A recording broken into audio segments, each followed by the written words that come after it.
Every once in a while in the Torah there is a discussion of things that, while we assume doesn't happen often, but these things from time to time happen. The Pasuk in Bamidbar says, Daber Bnei Yisrael v'amart alehem, speak to Bnei Yisrael, tell them, Ish ki tiste ishto umal mal. If a man will suspect his wife of being not faithful, the Torah has an entire elongated explanation of what happens. This is the entire parsha of Sota. He accuses her after certain circumstances are met.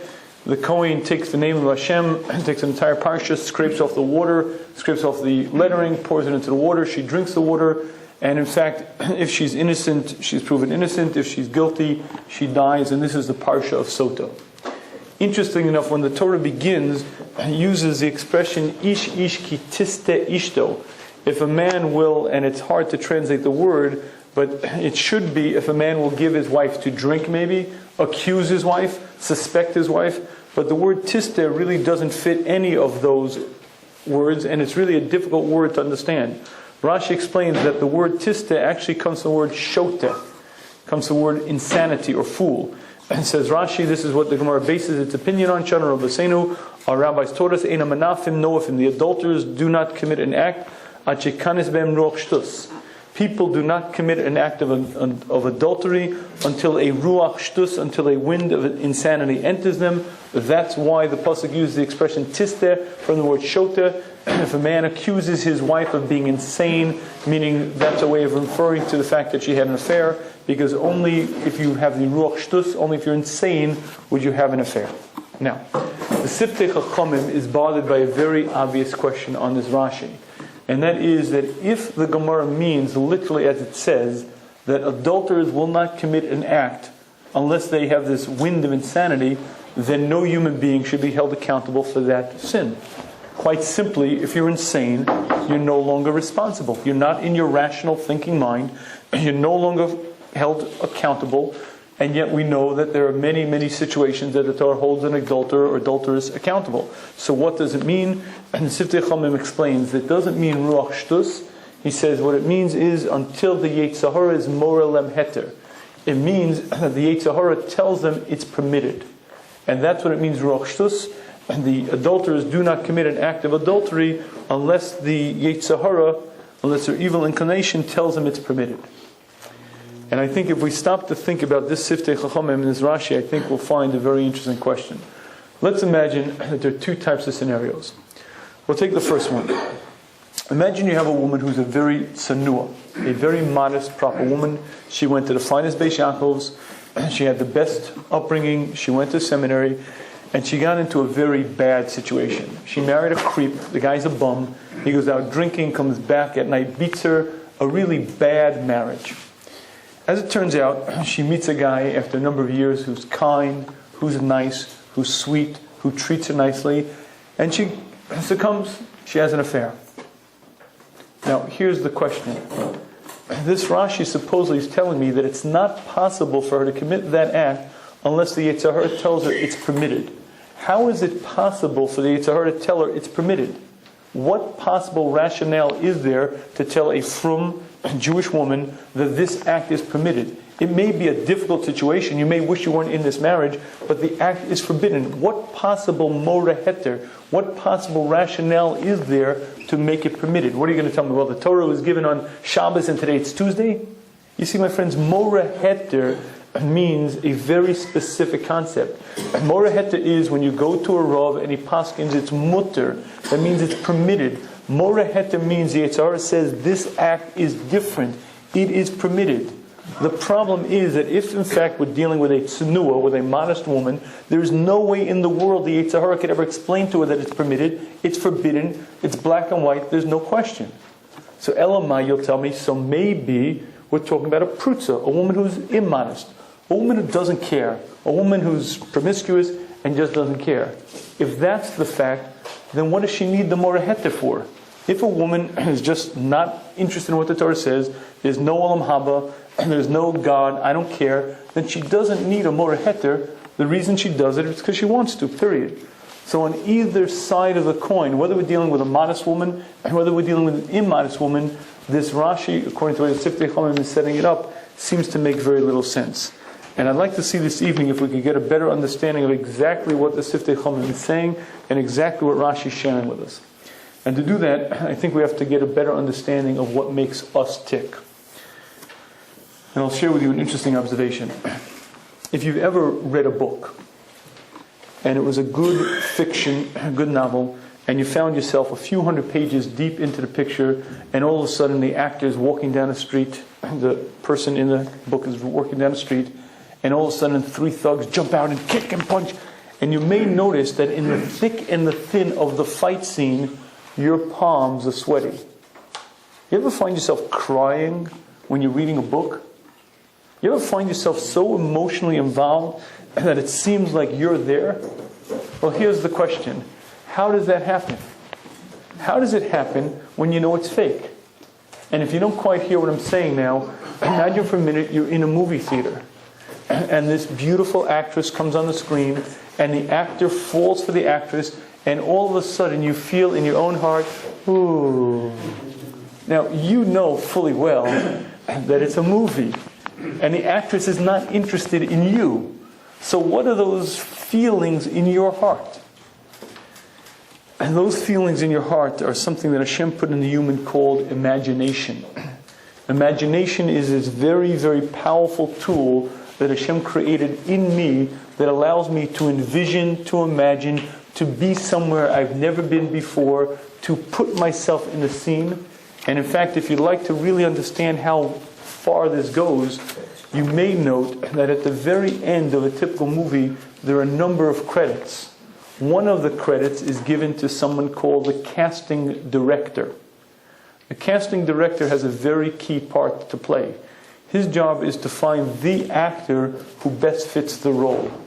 Now, you may say to me, what's so difficult about finding the best actor? Find the most handsome guy, find the guy who's best, most famous. You see, the difficult part about casting director is he has to find 2 criteria. The actor must be believable, and the audience must identify with the actor.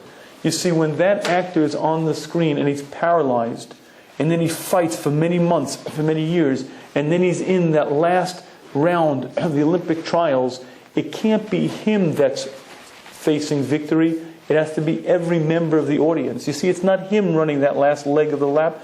It's you, because the key is to identify with the actor. The beauty of a very successful play, a very successful book, is when you, the reader, you, the viewer, identify with what's going on. And in a certain sense, it's like you're there, it's happening to you.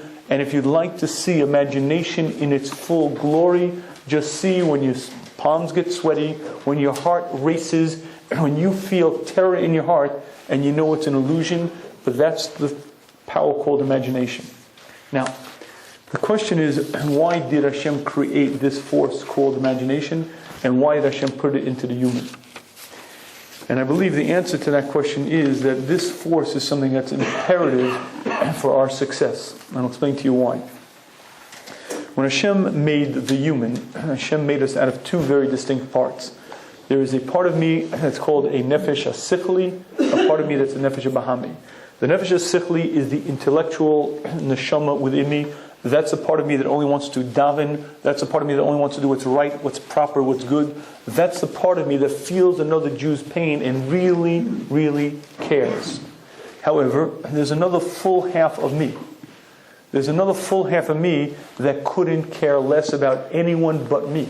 In fact, there's another whole half of me that's completely instinctual, that's completely driven by passions and drives.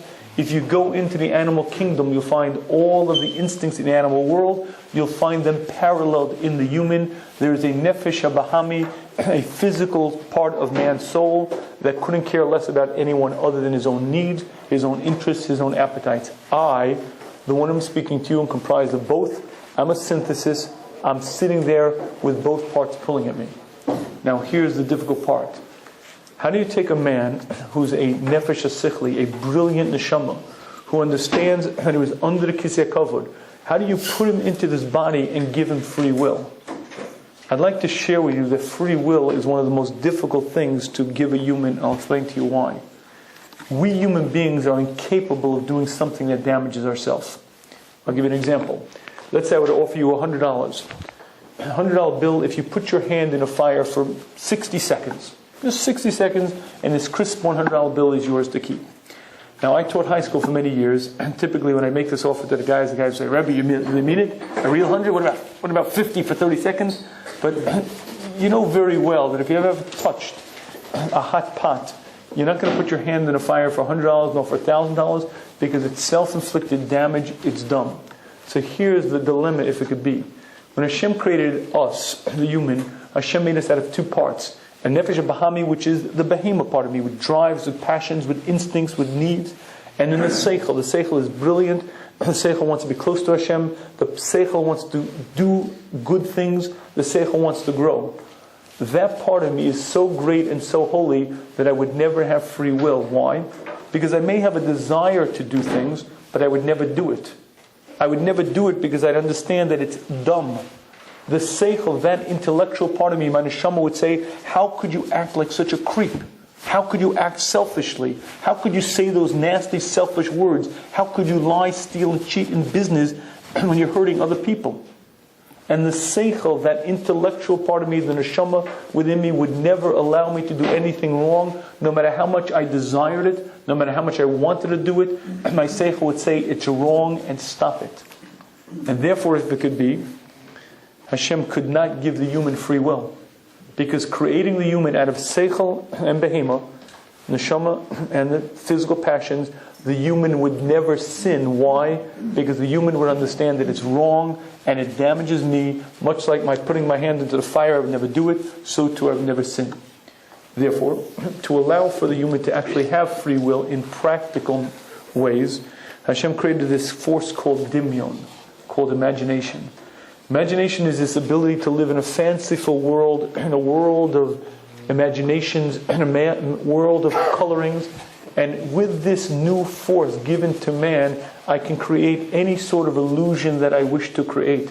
I can be a pirate living in the 17th century out there in the Pacific Ocean. I could be living through World War II as we take the beaches during D-Day. I could be a young rock star. I could be an old man. My imagination allows me such a free reign of creativity that it now allows for free will. Why? Because now when I have a dilemma, I want something, but my seichel says it's wrong, and there's another force that comes to mitigate. Who says it's wrong? Maybe it's not so wrong. Maybe it's not so bad as you thought. Maybe it's different than you were thinking. And this fanciful power called imagination allows me to create different illusions, allows me to believe exactly what I want to believe, and allows me to color that which is absolutely black, make it white, that which is wrong, and make it correct. And I believe that that's the answer for the tznuah. If you'd like to know how it is that a frum Beishakov woman who understands that a rayas is forbidden by the Torah could end up succumbing to this type of situation, it's really quite simple. And there's a thing called the Mor Heter. Mor Heter says, listen, it's very, very hard on you. Look at the creep you're married to, and look how much you suffered, and look how nice this guy is. He takes care of you. When the Torah says arayas, and that's forbidden relationships, this guy is so nice, and look, he's handsome. There's no way the Torah would forbid this situation. And besides which, Hashem is merciful. Hashem understands you need support, you need comfort. I'm sure it's permitted. And as strange to believe as it sounds, that's the reality. And this force called Mor Heter can work. The Yetzer Hara can paint the picture that takes that which is absolutely starkly forbidden, makes it not so bad, colors it, eventually makes it mutter. And in fact, I believe that's the answer for the tsunua. A very religious, pious Beishakov woman could be swayed into believing that it's permitted, because in fact that's the power of imagination. And that's in fact, I believe, the answer for the tznuah. If you'd like to know the answer for the prutza, for the woman who's immodest, for the woman who is particularly on the other side, I think we'll have to understand the human with a little bit more depth and a little bit greater understanding of what actually makes us work. And to do that, I'd like to share with you a very interesting story. In the 1930s, there was a gangster whose name was Two Gun Crowley. Two Gun Crowley was also known as Crowley the cop killer, the police commissioner in New York City described him as the most hardened criminal and the most heinous individual he ever met. He would kill at the drop of a feather. Now, Two Gun Crowley met the end of his criminal career when he was ambushed on the west side of Manhattan. He was surrounded on all sides by 150 policemen, and 10,000 onlookers watched while a machine gun battle was going on in the streets of the west side of Manhattan for over an hour. He held 150 policemen at bay for that time. They used everything from tear gas to machine guns mounted on different rooftops. They finally broke in, dropped tear gas on him, and they found him shot over a page that he had penned. He wrote his last will and testament. And on it, I want to share with you what the words that he wrote were. He wrote a certain letter and said as follows: "To whom it may concern, under my coat lies a lonely heart, but a good heart, a heart that would do no man harm." And he signed it, his name. Now, a little bit of background. How did he end up in that apartment in the shootout? A few hours earlier, he was in Central Park with his girlfriend.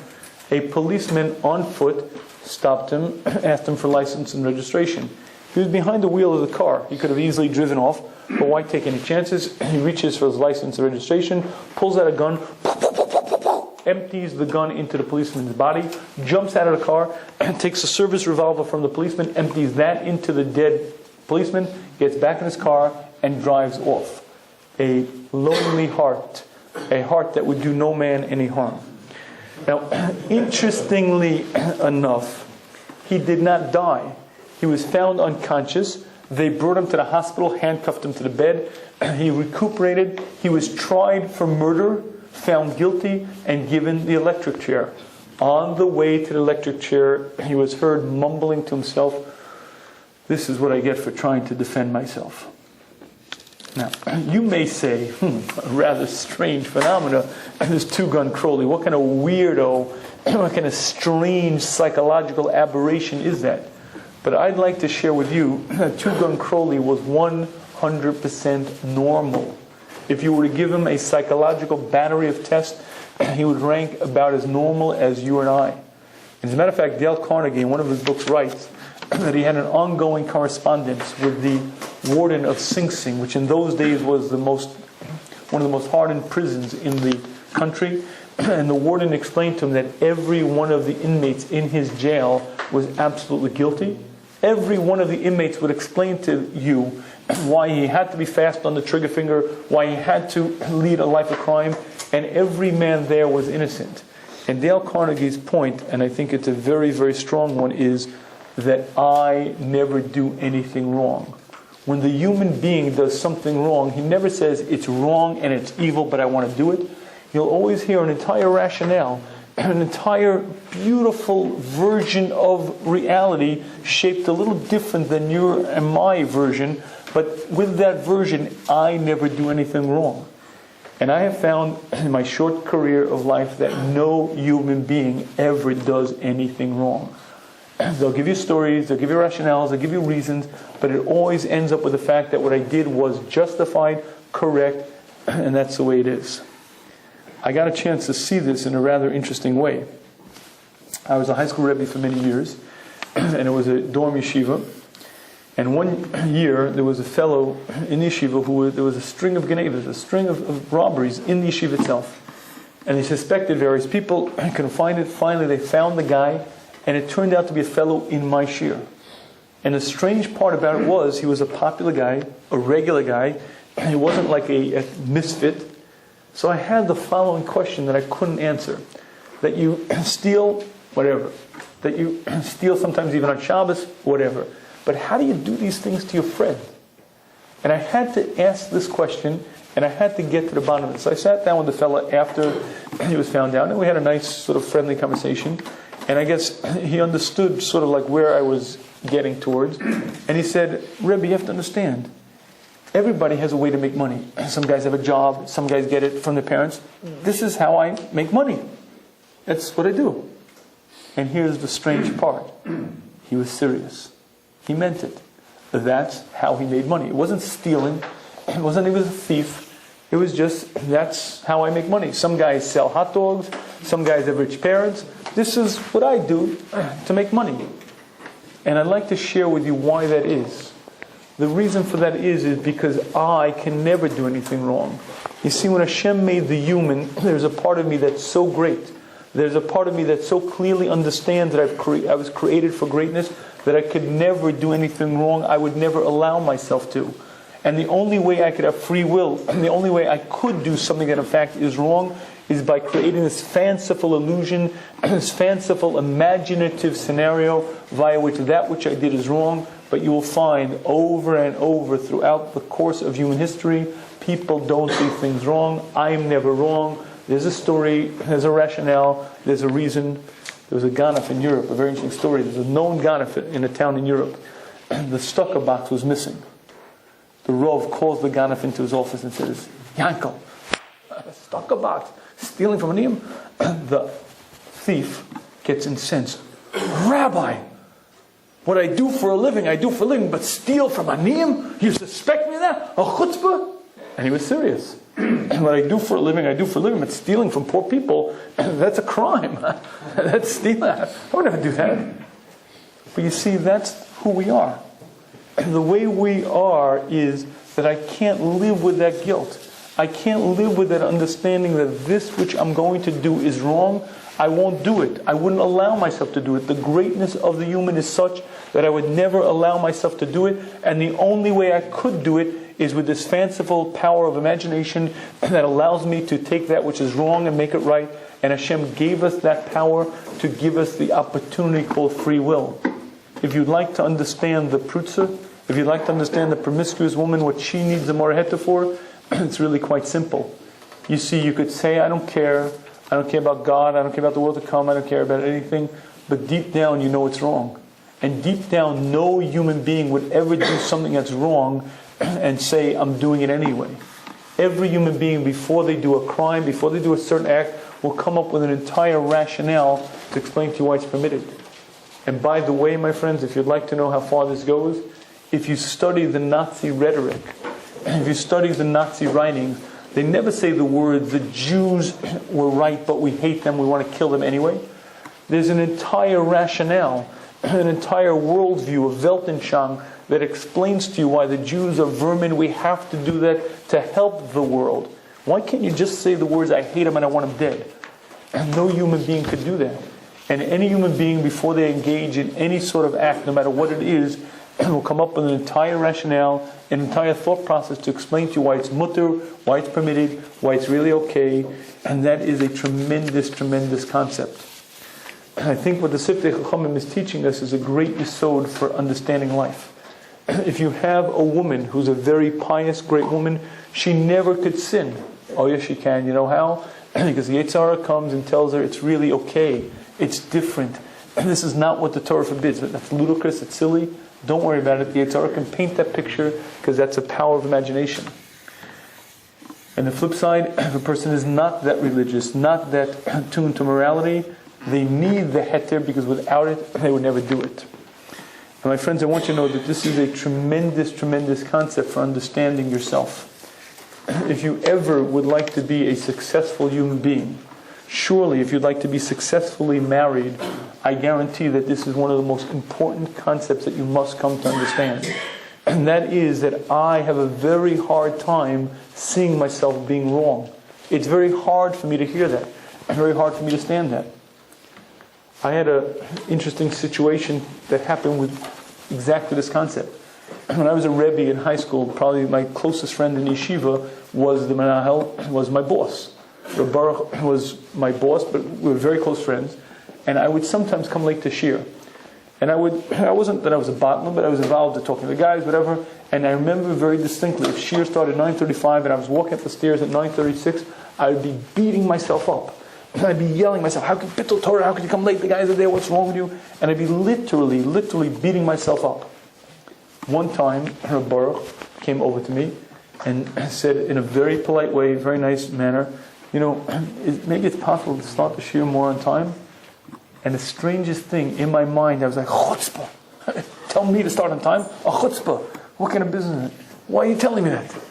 And it was strange, because here was a friend of mine who was telling me something that I knew was 100% right, I knew it was right because I used to beat myself up about it all the time.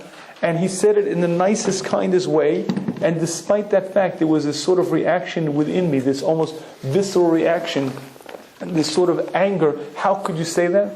Because the human being cannot stand hearing that I'm wrong. That's human nature. That's the way we are. And that's just part of understanding who I am. And if you'd like to see this in a very real way, it's even more applicable if you want to understand how other people react. You see, I can't stand criticism. I can't stand being wrong. But the strange thing is that all other human beings share that very same phenomena. And it's a rather strange thing that happens when you criticize somebody, when you find fault with somebody. The Orach HaTzaddikim says that just like, imagine for a minute I come over to you and I start punching you. I punch you and I kick you. It's human nature for you to defend yourself. It's natural, it's instinctive. Says the Orach HaTzaddikim, that's exactly paralleled if I verbally attack you. If I speak in a harsh tone, if I criticize you, if I start in your mind being a very aggressive, critical person, he says it's literally like I'm punching you, and it's basic self-defense for you to attack back.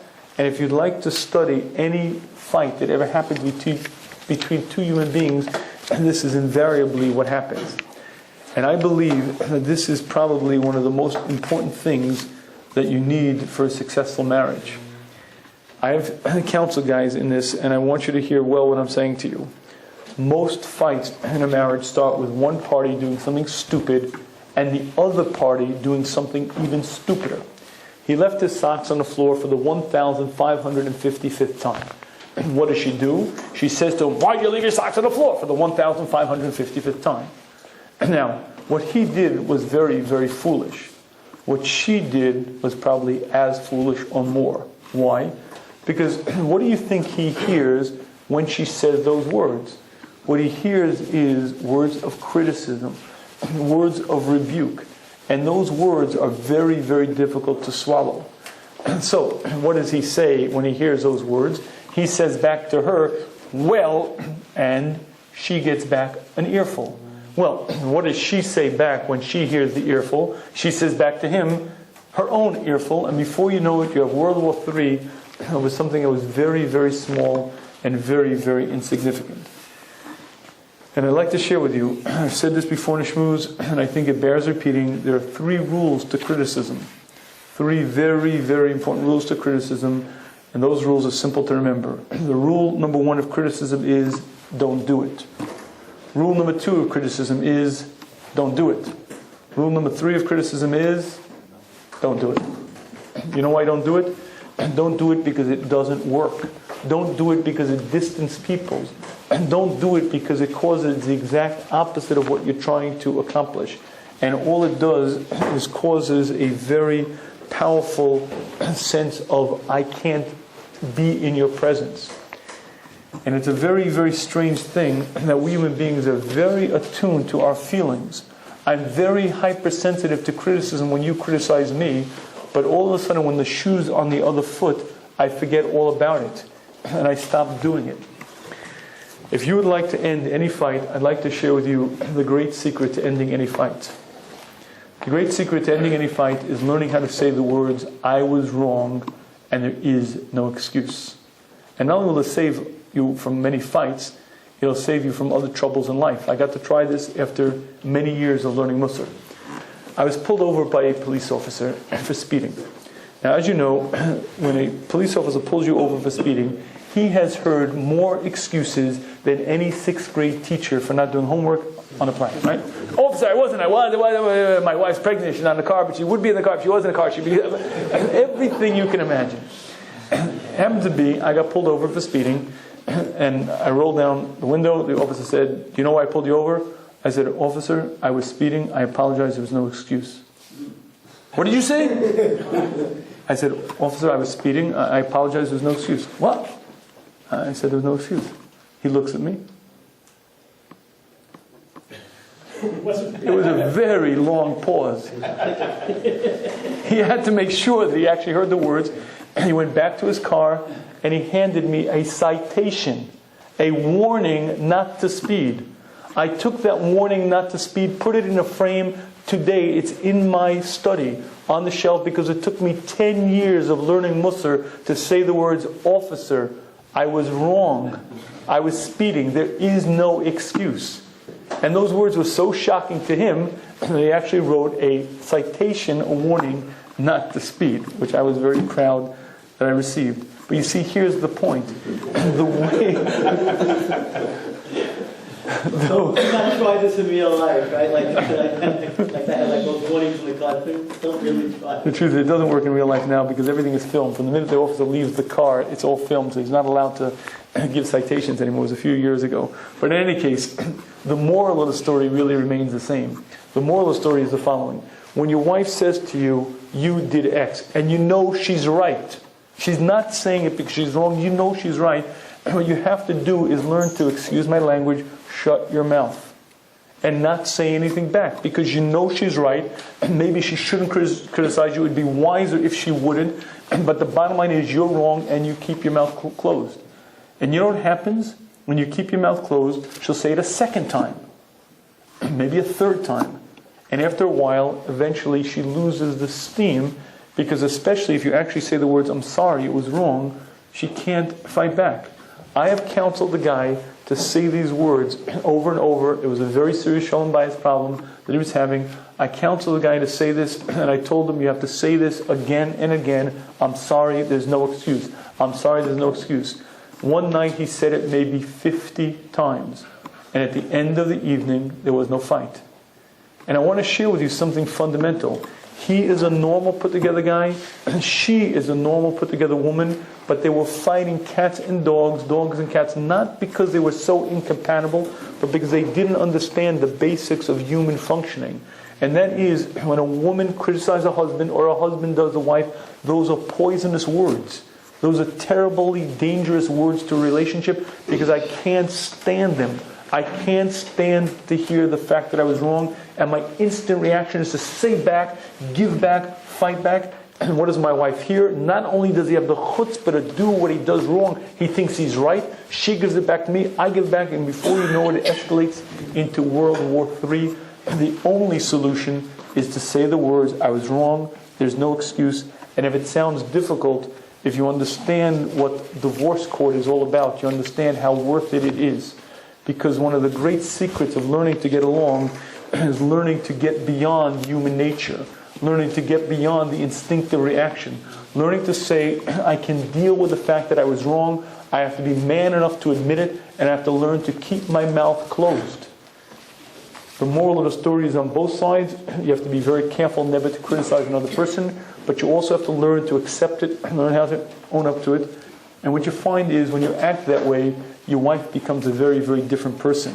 She's much more careful about the way she acts because she understands who you are. I think there's a tremendous lesson to learn from this Rashi. And that is, on both sides, not the prutza nor the tznuah could possibly do the sin without a mora heter. What Rashi is telling us is, you take the most fine woman in the world, she couldn't possibly do the sin until the Yetzer Hara comes and tells her it's permitted. How could he say it's permitted? What makes it permitted? What makes it permitted is exactly the secret to the human. There are two parts to me. There's a nefesh bahami, which is pure instincts and desire. There's a nefesh sikhli, which is pure intellect, only want to do what's right and what's good. The human in that state would never have free will. Why? Because I would never allow myself to do something wrong. To allow for practical free will, Hashem gave us imagination. Imagination is this powerful ability to be a pirate on the seven seas, to be an Olympic athlete, to be in that world of imagination. And that power called imagination allows me to take whatever I did that's wrong and make it right. No human being ever did anything wrong, not Tuga and Crowley, not the worst criminals in the world, not the Nazis. Everyone lives with this reality. What I did was right, and the reason is because I can't possibly do anything wrong. I would never do it. To allow the human free will to do that which is wrong, Hashem gave us this vivid imagination, this ability to imagine things that aren't true. And the corollary part of it is that the human is so great that unless I had that, I never could do these things wrong. But once you understand that, you understand how damaging criticism is, you understand how devastating it is to a relationship, and you understand that the words should never be used, because I have a very hard problem relating to the fact that I've done something wrong, and I surely don't want to hear it. Let me close with one last story that I think well encapsulates these concepts. If you've ever read the book Tzaddik in a Time, Rav Ari Levin, who the book is about, was a tremendous, tremendous righteous person, a real tzaddik and a very, very great man. He used to go to the prisons in Eretz Yisrael before the state of Israel was declared, and typically most of the prisoners were actually very great individuals who were fighting for Jewish rights. They were Irgun members or members of the then later to be Tzahal, but there were in the prisons also some good old-fashioned criminals. In his various times that he would go, there was one gentleman who was not religious at all, and he was in for murder. Rabbi Levine would go visit him each day when he would go, and would press upon him the importance of keeping Torah, the importance of doing mitzvahs. One day, Rabbi Levine got this man to agree to put on tefillin.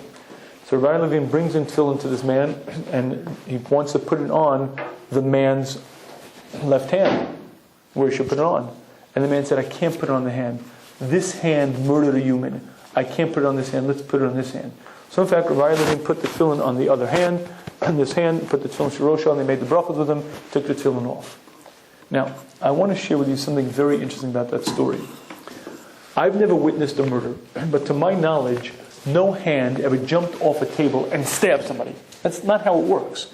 And the way it works in a real life murder is a human being decides to kill another human being, takes whatever implement he has handy, whether it be a knife, a gun, or whatever, and stabs the other human being.